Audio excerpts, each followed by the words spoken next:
The first time I looked at Forge World, and I was like, oh, hey, cool, that's... Oh, holy, you guys did what? There's just way too much. You can't keep it all in your head at once. It was so beyond our production capability. We were just like, that's crazy. We can't do that. I couldn't stop the artist who started creating it.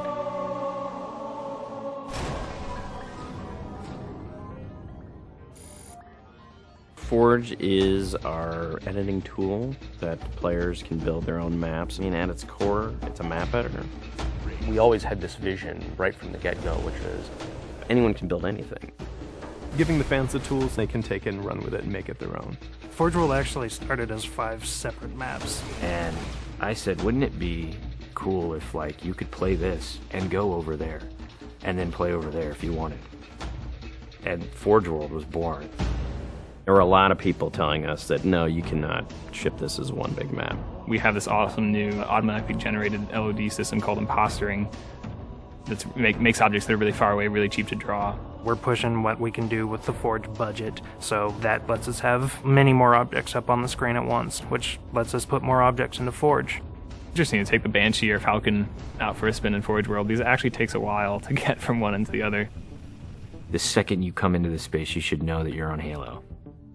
Our old friend, the Forerunners, come back, because the Forerunners create all sorts of cool, interesting pieces of geometry. We wanted to give people a variety of locations that they could forge in a different way. So a gulch, an island, an interior, a very small outdoor pocket, and then the rock, which was kind of based off Ascension. Let's use a lot of interesting parts in it so that people can manipulate it or we can change it.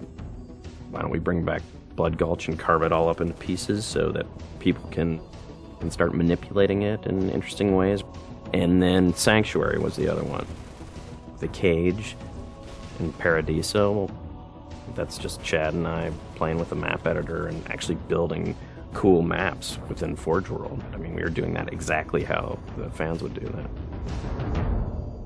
we definitely looked at what we did in Halo 3 and said, what can we learn from this? It's one thing to build just a stunning amount of map variants, but like nobody was expecting Forge art, I don't think. Like that was just a completely, whoa, what? The Rube Goldberg machines, yeah, those are everywhere. In Halo 3, it was cool that you could move things around, but it was still kind of clunky. And we're like, we have to make this better. What are some of the tricks that the community is using, and how can we make those not be tricks and just make those be tools? We took that stuff and made it like a real feature. There's normal, phased, and fixed. So normal is like Halo 3 style, you know, it bumps into stuff when you let it go and it falls to the ground and moves around and stuff. And fixed is the same thing, except when you let it go, it stays exactly where it was. And then phased is the coolest because it means that while you're editing the object, it's not actually interacting with the environment. You can put it through a wall, you can put it, you know, through other objects. Which changed everything for Forge, like immediately. It's much easier to build a Forge space. There's snaps and rotates and degrees and units that you can move things. You can be very precise. The camera controls, it's actually really good for object placement because like little touches on the stick don't translate into really sudden jumpy movements. And then we also have a fine editing mode. You click the stick in and then your camera starts moving very slowly. You're not spending like 3 hours trying to get one block to line up directly to 3 other blocks. You can select individual objects and say, get rid of all the objects of this type. So if you're trying to get rid of all the spawn points on a map because you want to go and replace all the spawn points, you can do that. You can do custom colors. You can take these Forge pieces and say, hey, that's blue. So the blue base can truly look like the blue base. Reach's expanded sandbox includes new things like, you know, jetpacks. And if people want to build some sort of 3D map and really make use of the jetpack, they can do that now. Custom game options and Forge go together like peanut butter and jelly. You're able to do things with game types that people might not even expect. My favorite example is King of the Hill, where the warthog is the hill. I'm super excited to see what people do with it when it goes out, because there's so much crazy stuff in there that's amazing. We are shipping maps on the disc that we made in Forge ourselves. So The tools are there. If you have the time and the talent, you can make it. The community is just going to outstrip us and spank us.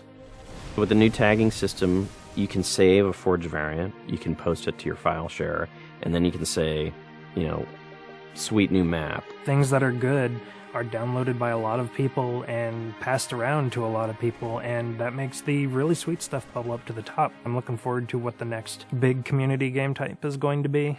We realized that Reach was our swan song to Halo, and what better way to do that than to let people do what we've been doing all along, which is creating new cool maps. It's nice to go out with a bang, and this is a pretty big one.